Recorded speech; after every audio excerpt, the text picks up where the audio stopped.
ഓം ശ്രീ ഗണേശായ നമ. ഓം ശ്രീ ഗണേശ ശാരദാ ഗുരുഭ്യോ നമ. ഓം സദാശിവസമാരംഭാം ശങ്കരാചാര്യമധ്യമാം അസ്മദാചാര്യപര്യന്താം വന്ദേ ഗുരുപരമ്പരാം. ഓം പീതാംബരങ്കരവിരാജിതശങ്കചക്രകൗമോദകീ സരസിജം കരുണാസമുദ്രം രാധാസഹായമതിസുന്ദരമന്ദഹാസം വാതാലയേശമനിശം ഹൃദി ഭാവയാമി. ഓം ശ്രീ ഗുരുവായൂരപ്പ ശരണം. ഓം നമോ ഭഗവതേ വാസുദേവായ. ഓം ശ്രീകൃഷ്ണ പരമാത്മനേ നമഃ. ഹരി ഓം. ശ്രീമദ് നാരായണീയം പഠന പരമ്പരയിലേക്ക് എല്ലാവർക്കും സുസ്വാഗതം, സുപ്രഭാതം, ശുഭദിനം നേരുന്നു. കഴിഞ്ഞ ക്ലാസ്സിൽ നമ്മൾ 7-8 ശ്ലോകങ്ങളായിരുന്നു പഠിച്ചത്. എല്ലാവരും തരക്കേടില്ലാതെ മുഴുവനും നന്നായി ചൊല്ലിയിട്ടു. ഇനി നമ്മൾക്കിന്ന് പഠിക്കേണ്ടത് 9-10 ശ്ലോകങ്ങൾ. അപ്പോൾ ഇതുവരെ എന്തുണ്ടായി എന്ന് വേഗം ഒന്ന് പറഞ്ഞിട്ട് പോകാം. മായയിൽ നിന്ന് ഉണ്ടായ ആദ്യത്തെ ഗർഭത്തിൽ ആദ്യത്തെ സൃഷ്ടി അല്ലെങ്കിൽ പ്രൊഡക്ഷനായ ആ മഹാതത്വം ഉണ്ടായി. ആ മഹാതത്വത്തിൽ നിന്ന് മഹത്തത്വത്തിൽ നിന്ന് 3 പ്രകാരത്തിലുള്ള അഹങ്കാര തത്വങ്ങളുണ്ടായി. അത് സാത്വികം, രാജസം, താമസം എന്ന് പിരിഞ്ഞു. അതിനെ നമ്മൾ പുസ്തകത്തിൽ പറഞ്ഞത് വൈകാരികം, തൈജസം, താമസം എന്നായിരുന്നു. അങ്ങനെ പേരും കൊടുത്ത് ഇതായി. 5 ജ്ഞാനേന്ദ്രിയങ്ങളും 5 കർമ്മേന്ദ്രിയങ്ങളും 4 അന്ധകരണങ്ങളും. അത് വിരാട് പുരുഷൻ്റെ ഇന്ദ്രിയങ്ങൾ. അതായത് ഇതെല്ലാം ഈ 14 പേർക്കും 14 അധിഷ്ഠാന ദേവതകളും ഉണ്ടായി. അത് 5 ഭൂതഗണങ്ങളും പിന്നെ എന്താ ഉണ്ടായ 5 കർമ്മേന്ദ്രിയങ്ങളും 4 അന്ധകരണങ്ങൾക്കും കൂടി 14 അധിഷ്ഠാന ദേവതകളും ഉണ്ടായി. ആ അധിഷ്ഠാന ദേവതകൾ അതിനെ തന്നെയാണ് വിരാട് പുരുഷൻ എന്ന് പറയുന്നത്. അപ്പോൾ ഈ വിരാട് പുരുഷൻ്റെ ഇന്ദ്രിയങ്ങൾ തന്നെ ആണ് നമ്മളുടെ ഇന്ദ്രിയങ്ങളൊക്കെ. അപ്പോൾ വിരാട് പുരുഷൻ എന്ന് പറഞ്ഞാൽ തന്നെ വിശ്വം, ലോകം മുഴുവൻ. അപ്പോൾ ഇന്ദ്രിയ ശക്തികളായിട്ട് സ്ഥൂല ശരീരത്തിൽ, അതായത് നമ്മളുടെയൊക്കെ ശരീരം സ്ഥൂല ശരീരവും വിരാട് പുരുഷൻ്റെ ശരീരം സൂക്ഷ്മ ശരീരവുമാണ്. അപ്പം അതിൽ നിന്നെല്ലാം അവയവങ്ങളുണ്ടായി. ആ അവയവങ്ങൾക്ക് തമോ ഗുണങ്ങൾ കൊണ്ട് ആദിഭൂതം, ആദിദൈവികം, ആധ്യാത്മം, ഇങ്ങനെ 3 പ്രവർത്തന ശക്തികൾ, എല്ലാത്തിനെയും നിയന്ത്രിക്കുന്ന പ്രവർത്തന ശക്തികളുണ്ടായി. ആ ഇന്ദ്രിയങ്ങളും ഭഗവാന്റെ ആ എല്ലാ ഇന്ദ്രിയങ്ങളും നമ്മുടെ ഈ ശരീരങ്ങളിലെ അവയവങ്ങളും ഇന്ദ്രിയങ്ങളുമായി മാറി. നമ്മുടെ ശരീരങ്ങൾക്ക് ആ അധിഷ്ഠാന ദേവതകൾ തന്നെയാണ് നമ്മളുടെ ഇന്ദ്രിയങ്ങളെയും ഫംഗ്ഷനെയും ഒക്കെ നിയന്ത്രിക്കുന്നത്. ഇനി ആ രജോ ഗുണത്തിൽ നിന്ന് 10 ഇന്ദ്രിയങ്ങളും 4 അന്ധകരണങ്ങളും ഉണ്ടായി എന്ന് പറഞ്ഞു.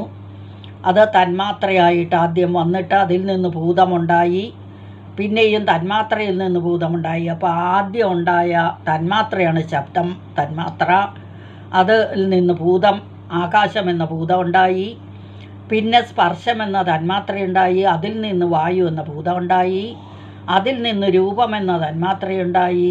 അഗ്നി എന്ന ഭൂതമുണ്ടായി.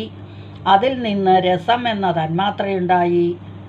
ജലം എന്ന ഭൂതമുണ്ടായി. അതിൽ നിന്ന് ഗന്ധം എന്ന തന്മാത്രയുണ്ടായി.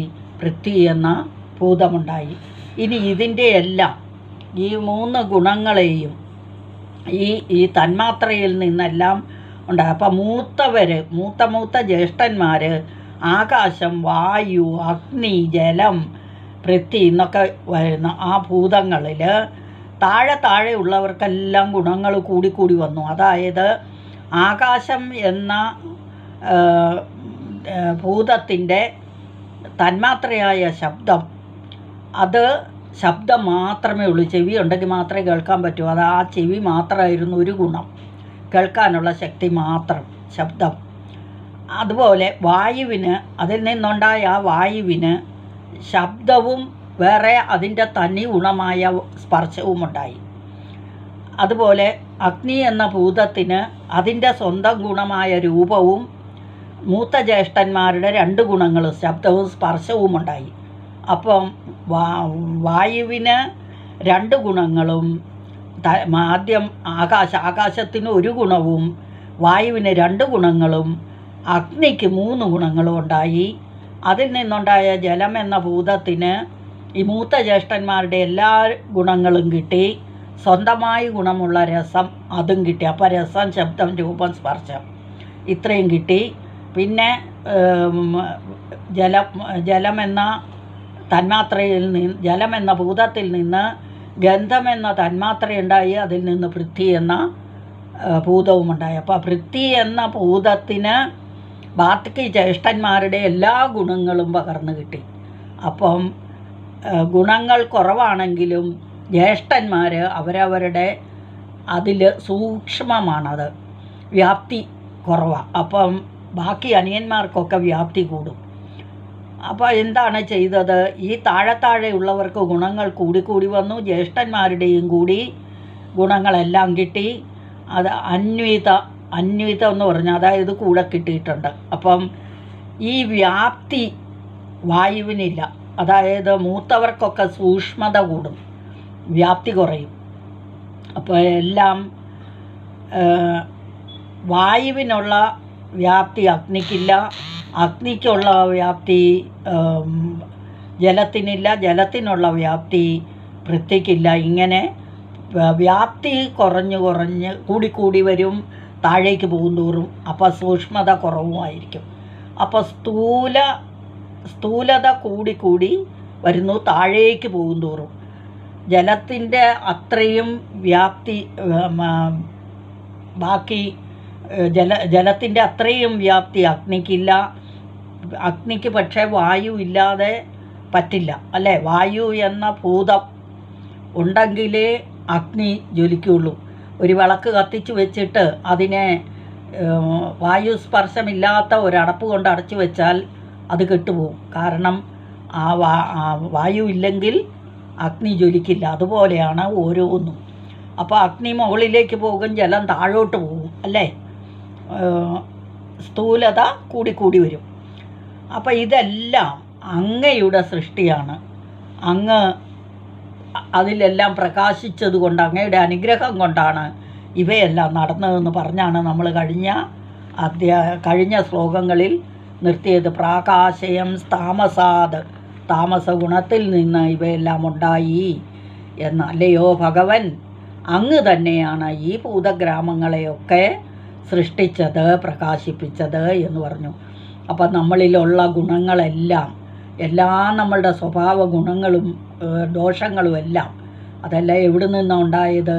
അപ്പോൾ അവനവൻ്റെ സ്വരൂപം എന്താണെന്ന് മനസ്സിലാക്കണം. അപ്പോൾ ഇനി അടുത്ത ശ്ലോകത്തിൽ എങ്ങനെയാണ് ഭഗവാൻ സൃഷ്ടി നടത്തിയത്, അല്ലെങ്കിൽ ബ്രഹ്മാണ്ടം എങ്ങനെയാണ് ഉണ്ടായത് എന്നാണ് അടുത്ത ശ്ലോകത്തിൽ പറയുന്നത്. അത് നമുക്ക് ആദ്യ 2 ശ്ലോകം 9ഉം 10ഉം ഒന്ന് വായിക്കാം. ഏതേ ഭൂതഗണാസ്തദേന്ദ്രിയഗണാഃ ദേവാശ്ച ജാതാ പൃഥക് നോ ശേകുർഭുവനാണ്ഡ നിർമ്മിതി വിധൗ ദേവൈരമീഭിസ്തദാ ത്വം നാനാവിധ സൂക്തിഭിർനുദഗുണകത്തത്വാന്യമൂന്യാവിശन् ചേഷ്ടാശക്തിമുദീര്യതാനി കടയൻ ഹൈരണ്യമണ്ഡം വ്യഥാകാം അണ്ഡം തൽഖലു പൂർവസൃഷ്ടസലിലേ തിഷ്ടസഹസ്രം സമാഹ നിർബിന്ദന്നകൃഥാ ചതുർദശ ജഗദ്രൂപം വിരാടാഹ്വയം സാഹസ്രൈകരപാദമൂർധനിവഹൈഃ നിശേഷജീവാത്മകോ നിർഭാദോസി മരുത്പുരാധിപസമാം ത്രായസ്വ സർവാമയാത്. ഇതാണ് ശ്ലോകങ്ങൾ. അപ്പോൾ ആദ്യത്തെ ശ്ലോകം എടുക്കാം. ഏതേ ഭൂതഗണാഃ തഥാ ഇന്ദ്രിയഗണാഃ ദേവാഃ ച ജാതാഃ പൃഥക് നോ ശേകുഃ ഭുവനാണ്ട നിർമ്മിതി വിധൗ ദേവൈഃ അമീഭിഃ തഥാ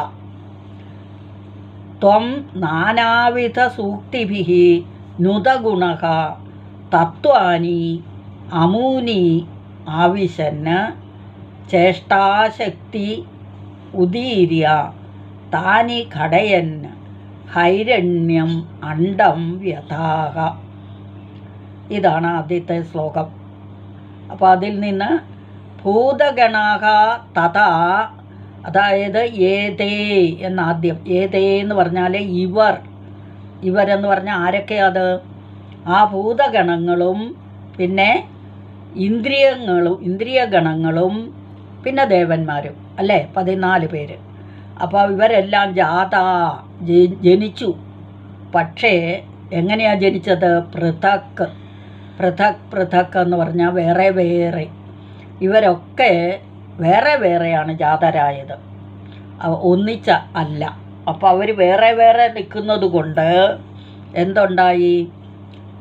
നോ ശേഖുർഭുവനാണ്ട നിർമ്മിതി വിധൗ ദേവൈഃ അമീഭിസ്തത അമീ ദേവൈഃ തഥ. അപ്പോൾ ഈ അമീഭി എന്ന് പറഞ്ഞാൽ ഈ ദേവന്മാരാൽ, അമീഭി ദേവൈഃ, ഈ ദേവന്മാരാൽ നോട്ട് ഏബിൾ ടു, നോ ശേഖു എന്ന് പറഞ്ഞാൽ ശക്തരായില്ല, ശക്തരാകുക. നോ ശേഖു എന്ന് പറഞ്ഞാൽ ശക്തരായില്ല.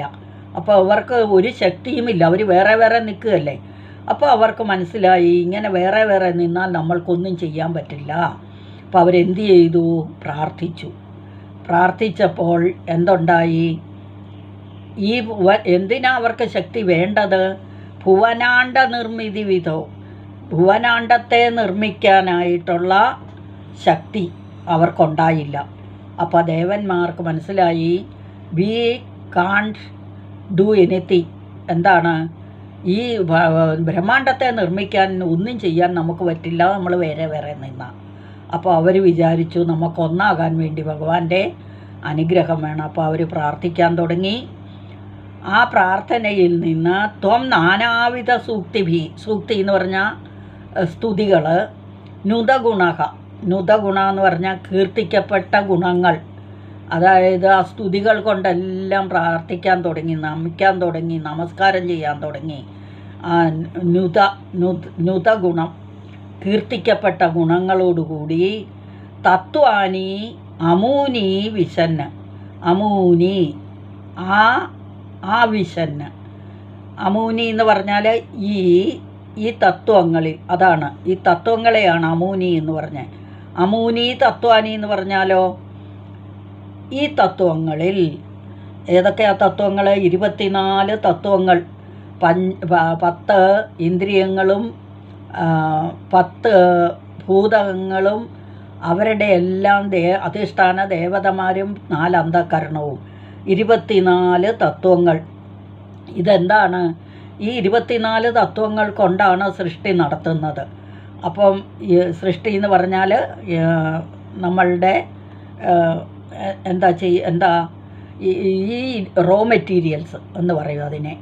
അപ്പം ഈ റോ മെറ്റീരിയൽസ് 24 തത്വങ്ങൾ കൊണ്ട് ഇവർക്കൊന്നും ചെയ്യാൻ പറ്റിയില്ല, അവർക്ക് ശക്തി ഉണ്ടായില്ല. അപ്പം ഭഗവാൻ എന്തു ചെയ്തു? ആവിശന്ന്, ഈ തത്വങ്ങളിൽ ആവേശിച്ച് അല്ലെങ്കിൽ പ്രവേശിച്ച് ചേഷ്ടാശക്തി മുദീര്യ, ചേഷ്ടാശക്തി എന്ന് പറഞ്ഞാൽ ക്രിയാശക്തി, ചെയ്യാനുള്ള ശക്തിയെ ഉദീര്യ ചെയ്തു. ഉദീര്യ എന്ന് പറഞ്ഞാൽ പ്രേരിപ്പിക്കുക എന്നാണ് അർത്ഥം, പ്രേരിപ്പിച്ചു. താനി ഘടയന്, അവയെ, താനി എന്ന് പറഞ്ഞാൽ അവയെ, ഘടയൻ എന്ന് പറഞ്ഞാൽ കൂട്ടിച്ചേർത്ത്. അപ്പോൾ അതിനെ എല്ലാം കൂടെ കൂട്ടിച്ചേർത്ത്, ഈ ഗുണങ്ങളെയെല്ലാം കൂട്ടിച്ചേർത്ത് ഭഗവാൻ അതിൽ പ്രവേശിച്ച് എന്തുണ്ടാക്കി? ചേഷ്ടാശക്തിയെ പ്രേരിപ്പിച്ച് ഹൈരണ്യം അണ്ഡം വ്യഥാഹ. ഹൈരണ്യം, ഹിരണ്യം എന്ന് പറഞ്ഞാൽ സ്വർണ്ണമാണ്. അപ്പോൾ സ്വർണ്ണമയമായ അല്ലെങ്കിൽ തേജോമയമായ അണ്ഡത്തെ നിർമ്മിച്ചു. അണ്ഡം വ്യഥാഹ, വ്യഥ എന്ന് പറയുന്നത് നിർമ്മിക്കുക, ചെയ്യുക എന്നൊക്കെ അർത്ഥം. അപ്പോൾ അണ്ടത്തെ നിർമ്മിച്ചു എന്ന ആദ്യത്തെ ശ്ലോകം. അപ്പം ആദ്യം എന്താണ്? ഏതേ ഭൂതഗണാഹ, ഈ ഭൂതഗണങ്ങളും തഥാ അപ്രകാരം തന്നെ ഇന്ദ്രിയഗണങ്ങളും ദേവാഹ ദേവന്മാരും ജാതാ പൃഥക് വേറെ വേറെയാണ് അവർ ജനിച്ചത്.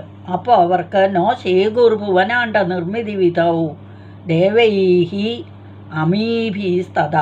അപ്പോൾ ദേവന്മാർക്ക് ഈ വേറെ വേറെ നിന്നതുകൊണ്ട് ഭുവനാണ്ട നിർമ്മിക്കാനായിട്ട് ശക്തിയില്ലായിരുന്നു. ബ്രഹ്മാണ്ടത്തെ, ബ്രഹ്മാണ്ടം, ഈ ബ്രഹ്മാണ്ടത്തെ നിർമ്മിക്കുന്നതിൽ അവർ അശക്തരായി തീർന്നു. അമീഭി എന്ന് പറഞ്ഞാൽ ഈ അമീഭി ദേവൈഹി എന്ന് പറഞ്ഞാൽ ഈ ദേവന്മാരാൽ നിർമ്മിക്കാൻ അവർക്ക് not able to do anything. അതായത് ആ അണ്ടം വികസിച്ചില്ല, അത് ഉണ്ടാക്കാനൊന്നും സാധിച്ചില്ല. അപ്പോൾ എന്തു ചെയ്തു? അവർ പിന്നെയും ദൈവത്തെ, ഭഗവാന്റെ അനുഗ്രഹത്തിനായിട്ട് പ്രാർത്ഥിക്കാൻ തുടങ്ങി. ത്വം നാനാവിധ സൂക്തിപേർനുത ഗുണക. അപ്പോൾ ഭഗവാനെ ഇങ്ങനെ പല വിധത്തിലുള്ള പല പ്രകാരത്തിലുള്ള സ്തുതികൾ കൊണ്ടും പല ഗുണങ്ങളോട് കൂടിയ കീർത്തിക്കുക എന്ന് പറഞ്ഞാൽ സ്തുതിക്കുക, പ്രകീർത്തിക്കുക എന്നൊക്കെ പറയും. അതായത് കീർത്തിക്കപ്പെട്ട ഗുണങ്ങളോട് കൂടിയ തത്വങ്ങൾ. അമൂനി ആവിശൻ. അമൂനി എന്ന് പറഞ്ഞാൽ അമൂനി തത്വാനി എന്ന് പറഞ്ഞാൽ ഈ തത്വങ്ങളിൽ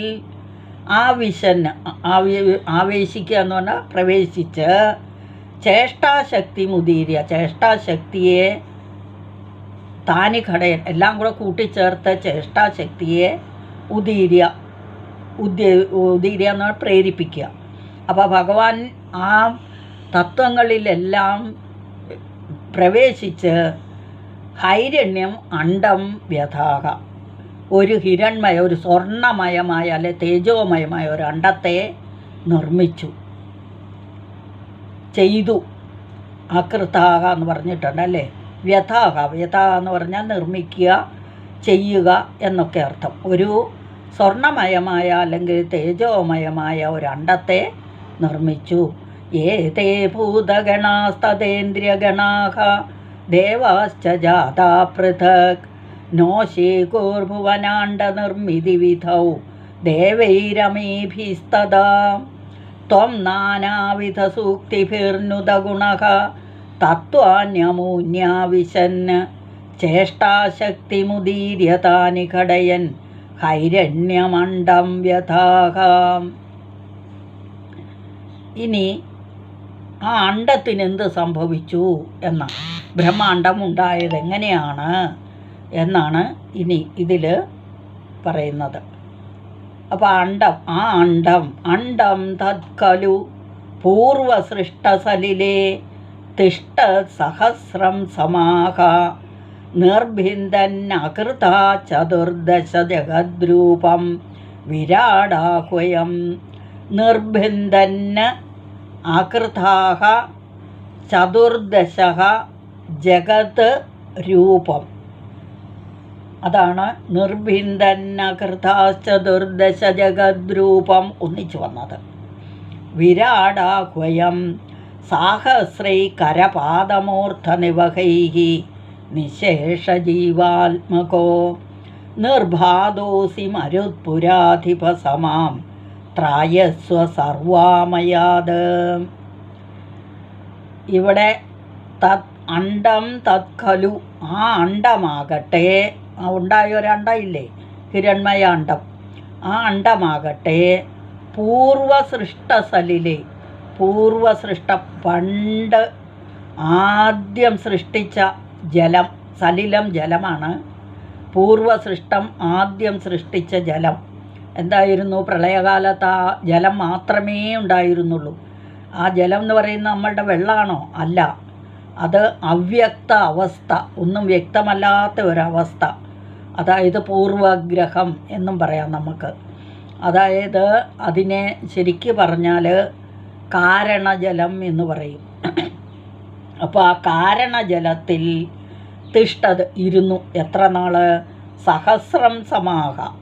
സഹസ്രം എന്ന് പറഞ്ഞാൽ 1000, സമ എന്ന് പറഞ്ഞാൽ സംവത്സരം. അപ്പോൾ 1000 വർഷം ആ അണ്ഡം ആ കാരണജലത്തിൽ കിടന്നു. ഒന്നും സംഭവിച്ചില്ല, അണ്ഡത്തിന് വികസിച്ചില്ല. അപ്പോൾ പിന്നെയും പ്രാർത്ഥിക്കാൻ തുടങ്ങി. പിന്നെയും പ്രാർത്ഥിച്ചു തുടങ്ങിയപ്പം എന്തുണ്ടായി? നിർഭിന്ദന് അകൃതാഹ ചതുർദശ ജഗദ്രൂപം. നിർഭിന്ദൻ എന്ന് പറഞ്ഞാൽ, ഭിന്ദൻ എന്ന് പറഞ്ഞാൽ പിരിക്കുക, ഭേദിക്കുക എന്നൊക്കെ അർത്ഥം. നിർഭിന്ദൻ എന്ന് പറഞ്ഞാൽ നിതരാം ഭേദിക്കുക, നിതരാം പിരിക്കുക, നിതരാം നിർഭിന്ദൻ. ഭിന്ദൻ ഭേദിക്കുക എന്നാണ്. അപ്പം നന്നായി ഭേദിക്കുന്ന ആകൃതാഹ, ഭേദിച്ചിട്ട് എന്ത് ചെയ്തു? ആകൃതാഹ ചെയ്തു. എന്ത് ചെയ്തു? ചതുർദശ ജഗദ്രൂപം. ചതുർദശ, ചതു എന്ന് പറഞ്ഞാൽ 4, ദശ എന്ന് പറഞ്ഞാൽ 10, അപ്പം 14. ജഗത് രൂപം, ജഗദ്രൂപം. ജഗത് ലോകം, രൂപം ലോകത്തിൻ്റെ രൂപം. അപ്പം 14 ലോകങ്ങളുടെ രൂപമായ വിരാടാക്കുകയും, വിരാടെന്നു പേരുള്ള ആ വിഗ്രഹം ഉണ്ടായി അല്ലേ? അപ്പോൾ 14 ലോകങ്ങളാകുന്ന വിരാടെന്നു പേരുള്ള ആ ജഗത്തുണ്ടായി. സാഹസ്രൈഹി എങ്ങനെയാണ് ഉണ്ടായതെന്നാണ് പറയുന്നത്. സാഹസ്രൈഹി കര പാദ മൂർധ നിവഹൈഹി. കരം കയ്യ്, പാദം കാല്, മൂർധം തല. സാഹസ്രൈഹി 1000കണക്കിന് കയ്യ്, കാല്, തല ഇവയെല്ലാം ഉള്ള കൂട്ടങ്ങളോടുകൂടി, നിവഹം എന്ന് പറഞ്ഞാൽ കൂട്ടം, കൂട്ടങ്ങളോടുകൂടി നിശേഷ ജീവാത്മക, എല്ലാ ജീവന്മാരുടെയും ഉള്ളിൽ ആത്മാവായി ഇരുന്നു കൊണ്ട് നിർബാധ എന്ന് പറഞ്ഞാൽ പ്രകാശിച്ചു. അപ്പോൾ പിന്നെയും പ്രാർത്ഥിച്ചപ്പോൾ ഭഗവാൻ എന്ത് ചെയ്തു? എല്ലാ ജീവജാലങ്ങളുടെയും, അത് അണ്ഡം പൊട്ടിയപ്പം അണ്ഡത്തിൽ നിന്ന് 14 ലോകങ്ങൾ ഉള്ള വിരാടെന്ന് പറയുന്ന ഒരു മൂർത്തിയുണ്ടായി. ആ മൂർത്തിയെ, മൂർത്തികൾ, ആ മൂർത്തികൾക്ക് 1000കണക്കിന് കയ്യും കാലും തലയും ഒക്കെ ഉണ്ടായിരുന്നു.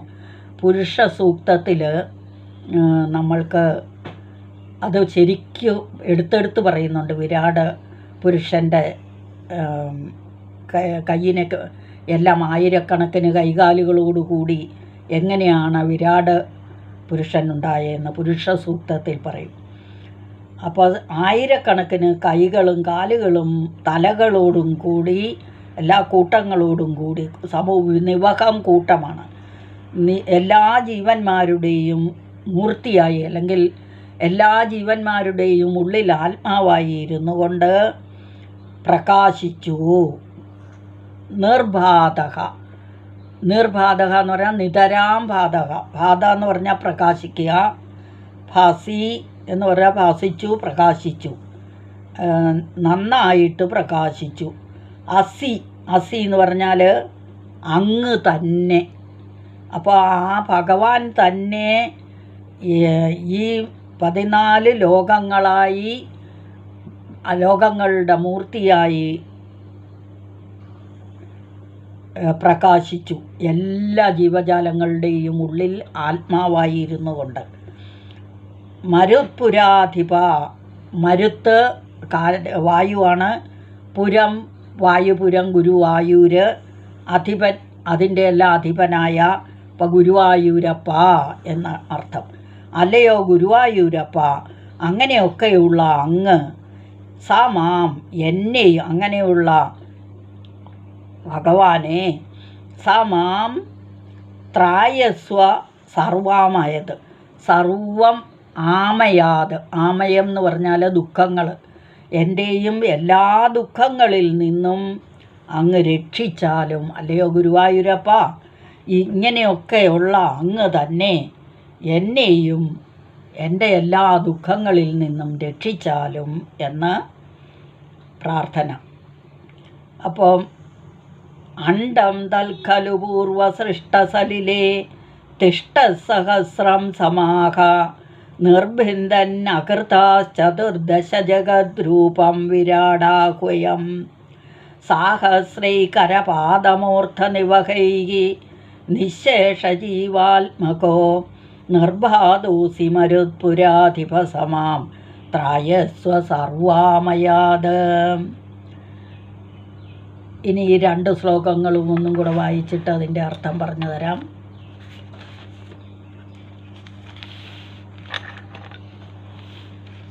ये ते भूतगणास्तथेन्द्रियगणाः ദേവാശ്ച ജാതഃ പൃഥക് എന്ന് പറഞ്ഞാൽ വേറെ വേറെ എന്നർത്ഥം. നോ ശേഖോർഭുവനാണ്ഡ നിർമ്മിതി വിധൗ ദേവൈരമീഭിസ്തദാ തഥാ ത്വന്നാനാവിധസൂക്തിഭിർനുതഗുണഃ തത്വാന്യമൂന്യാവിശം ന ചേഷ്ടാശക്തിമുദീര്യ താനി ഘടയൻ ഹൈരണ്യമണ്ഡം വ്യഥാഹ. ഈ ഭൂതഗണങ്ങളും ഏതേ ഇവർ എന്നർത്ഥം. ഇവരെന്ന് പറഞ്ഞാൽ നമ്മൾ മുമ്പ് പറഞ്ഞ ആ ഭൂതഗണങ്ങൾ, ഇന്ദ്രിയഗണങ്ങളും ആ അധിഷ്ഠാന ദേവതമാരും എല്ലാവരും അവർ ഏതേ ഭൂതഗണാഹ തഥാ ഇന്ദ്രിയഗണാഹ, ഭൂതഗണങ്ങളും അപ്രകാരം ഇന്ദ്രിയഗണങ്ങളും ദേവന്മാരും ജാതാഹ എല്ലാവരും ഉണ്ടായി. എങ്കിലും വേറെ വേറെ നിന്നപ്പോൾ അവർ വേറെ വേറെയാണ് ഉണ്ടായത്, അല്ലാതെ ഒന്നിച്ചല്ല. അപ്പം ഇൻഡിവിഡ്വലായിട്ടുണ്ടായി. ബ്രഹ്മാണ്ഡ നിർമ്മാണത്തിൻ്റെ ആ നിർമ്മാണത്തിൽ അവർ അശക്തരായിരുന്നു, ശക്തന്മാരായിരുന്നില്ല. അപ്പോൾ തത്സമയം ഈ ദേവന്മാർ വിവിധ സങ്കീർത്തനങ്ങളാൽ, ആ ദേവന്മാരെല്ലാവരും കൂടെ വിവിധ സങ്കീർത്തനങ്ങൾ കൊണ്ട് സ്തുതിക്കപ്പെട്ടവനായ അങ്ങ് ഭഗവാനെ സ്തുതിച്ചു. അപ്പോൾ അവയുടെ ഉള്ളിൽ പ്രവേശിച്ച്, ആവിശൻ എന്ന് പറഞ്ഞില്ലേ, അതാണ് അവരുടെയൊക്കെ ഉള്ളിൽ പ്രവേശിച്ച് അവരുടെ ആ ക്രിയാശക്തിയെ ഉണ്ടാക്കിയെടുത്തു. ആ ക്രിയാശക്തിയെ സൃഷ്ടിച്ച് എല്ലാത്തിനെയും ഗുണപ്രധാന ഭാഗത്തോട് കൂട്ടിയിണക്കി, ഗുണപ്രധാനങ്ങൾ തത്വങ്ങളെല്ലാം കൂട്ടിയിണക്കിയിട്ട് ഹിരൺമയമായ സ്വർണ്ണ നിറമായ അല്ലെങ്കിൽ തേജസ്സോടുകൂടിയ ബ്രഹ്മാണ്ഡത്തെ സൃഷ്ടിച്ചു. അടുത്തത് അണ്ഡം തൽഖലു പൂർവസൃഷ്ടസലിലേ തിഷ്ടസഹസ്രം സമാഹ നിർഭിന്ദന്നകൃതാശ്ചതുർദശ ജഗദ്രൂപം നിർഭിന്ദന്ന അകൃതാഹ ചതുഹു ദശ ജഗത് രൂപം. അതാണ് നിർഭിന്ദന്നകൃതാശ്ചതുർദശ ജഗദ്രൂപം ഒറ്റ വാക്കായി വന്നത്. വിരാടാഹ്വയം, വിരാടെന്ന് പേരുള്ള ആ 14 ലോകം, വിശ്വം തന്നെയാണ് വിരാട്. അപ്പോൾ അത് സാഹസ്രൈഹി എങ്ങനെയാണ് ഉണ്ടായെന്നാണ് പറയുന്നത്.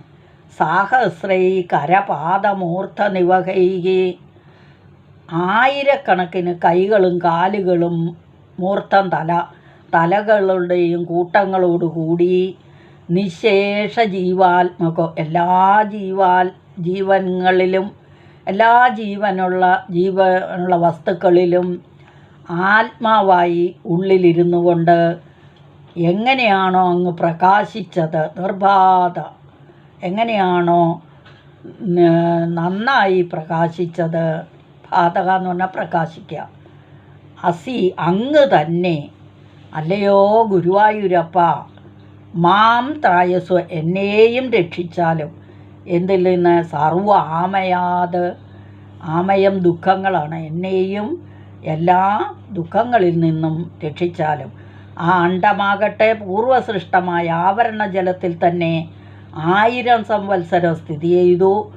അതിനുശേഷം അങ്ങ് സ്വാംശം കൊണ്ട്, സ്വന്തം അംശം കൊണ്ട് അതിൻ്റെ അന്തർഭാഗത്ത് പ്രവേശിച്ചിട്ട് വിവിധ പ്രകാരത്തിൽ വിഭജിച്ച് 14 ലോകസ്വരൂപമായതും അതിശോഭയോടുകൂടിയതിനാൽ വിരാടെന്ന് പേരുള്ളതുമായ സ്വശരീരമാക്കി മാറ്റി. അനന്തരം സഹസ്രങ്ങളായ കരങ്ങളുടെയും പാദങ്ങളുടെയും മൂർധാവുകളുടെയും സമൂഹങ്ങളോടുകൂടി സമസ്ത ചരാചര പ്രപഞ്ചങ്ങളുടെയും സമഷ്ടി ജീവനാകുന്ന